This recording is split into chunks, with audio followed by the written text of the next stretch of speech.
Good to go. Good win. Didn't know that we were on a 13-game heater until yesterday's post-game, so it looks like we had won 14, which is the longest streak of the season. Guys played really, really good. Carsonis is just such a rock on a Sunday. You feel like you really know what you're going to get. It's just going to be compete at the highest level, good velocity, strike thrower, really wants to win. And then the offense, it felt like for the first time in maybe 10 days, really started getting going, where we put somebody away and we eventually got to their starter. And then from there, we rolled pretty good. And being able to sweep our third conference series is something that's really special.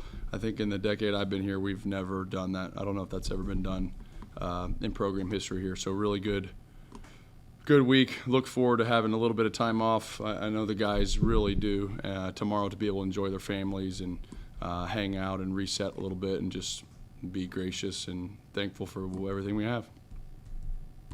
Steve, 34 wins, most going into the month of May in program history.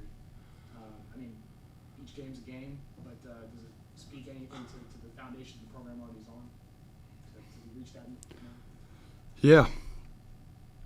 I don't think those are kind of things that don't happen by accident. I don't think you can't fall your way into that. There's just been so much work over the course of years and years and years by everybody that's involved with the program and everybody that's touched this program. And I talked to the team at the end of the game today, and just I think it's important to reflect once in a while on how far we've come.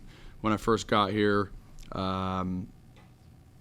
there were a couple hundred people in the stands. We were just trying to get this thing going, and to see the crowds and the electricity. And I notice a lot of things on a daily basis. I mean, we have people that groom the turf, and 2 years ago that wasn't the case. And we have people that restock a nutrition station. And when I first got here, we didn't have a nutrition station. And we have people that sit up here and clean up after our players when they eat in a meal room. And when I got here, there wasn't a meal room. And so the list just goes on and on and on and on and on, from player to manager to staff member. When I was here, if you had two of your best players on the team out, you had zero chance of winning a game, let alone sweeping a Big 12 series. And so it's just continued to evolve and get better. And that's just because of countless hours of so many different people that are trying to pull the rope in the same direction. How big of a preparation and week workload thing is going from a starter to a reliever or vice versa? I know Coach Mazey was big on long toss. Are you kind of still on that? Do you have your own program that you are implementing? How's that work? Every pitcher has a little bit of a different program, so certainly each pitcher has an individualized plan based on who they are, what their role is currently, and then what we think they could be on. I have about that much to do with those programs. Chris Riley and Justin Oney design and implement. I ask questions and support and research and try to do my best to understand that, but I'm not running the pitching staff. I don't pretend to be running the pitching staff. What we do a really good job of is never letting anybody fall through the cracks, or we believe that all 40 people that are possibilities of making a 30-man roster are critical to our team's success. As far as before the game today, the players that didn't make the 30-man through sim games inside against live hitters at 10 a.m. So we don't take for granted that because you're not one of the top 15 arms today that you couldn't be tomorrow. And I think that's probably a philosophy and a culture that has allowed us to grow. But when we're there at 10 a.m. today and we have redshirt pitchers thrown against redshirt hitters, it's with intensity, and guys are getting on each other, and we're focusing on specific ways to get better. And so if that's really the goal and you have a growth mindset through everything and every player and everything you do, you have a chance to build a program.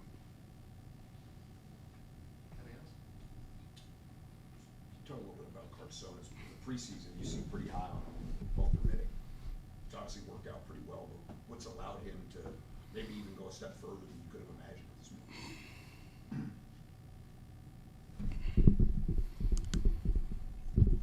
I think the health matched with the pitching plan has allowed him to make big strides.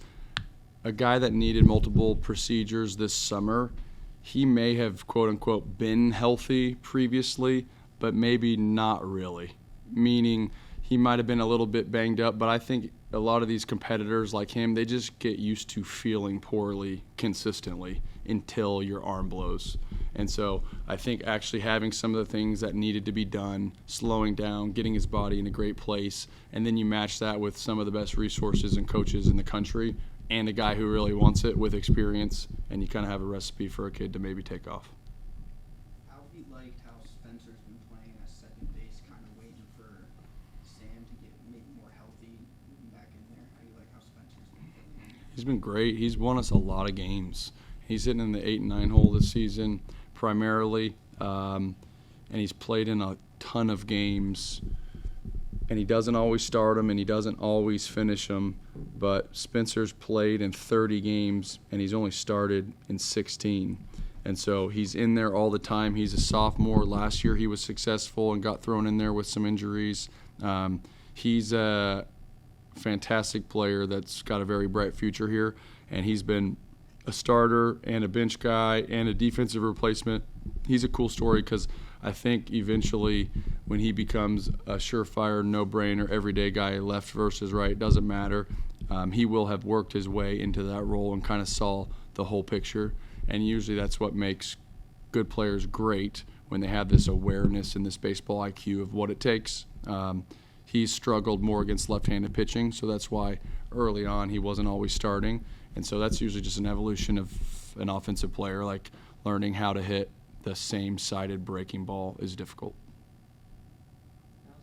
Steve, I know Easter is kind of specific to baseball season that other sports aren't playing around it, at least in college a lot. But is that one of the things that makes the game kind of great for you, that you can come right out of a game, go onto the field with your family, do this kind of thing, and, share that with them a little bit? Yeah, I'm the luckiest guy in the world. 2 kids and a wife that pretend to like me most days, and it's a big group of people. So the kids that they're watching every day and high-fiving post-game, those are the most motivated, hardworking young people in the world. Those kids' schedules are from 6 a.m. to midnight on certain days. They're just really, really driven kids, and they're also handling academics, and they're also the front page for a community, and the front door for the university. And so there's so much on those kids, and we ask so much of them. And so for my young kids to be able to watch what it's like to be a leader and to be a winner and to prepare and to practice hard and to be a good citizen, you can't ask for anything better. I think there's a lot of people that are in the college game, not the pro game, because you actually have a chance for team and community and winning to be part of something greater than yourself. And so I really do feel extremely lucky for that. And I know Chris Riley feels the same way. He's got 3 beautiful little girls, and they're playing different sports and they're all over, but they get to kind of grow up in a baseball field. This year has been special for them because they're in the nutrition station, they go in the team theater, and they're watching Disney movies, and then they're out on the field post-game, they're singing Country Roads. So it's a cool way to grow up. There's certainly sacrifices that come with that. Dad's not always around all the time, but I think when we get to be together, it's really special.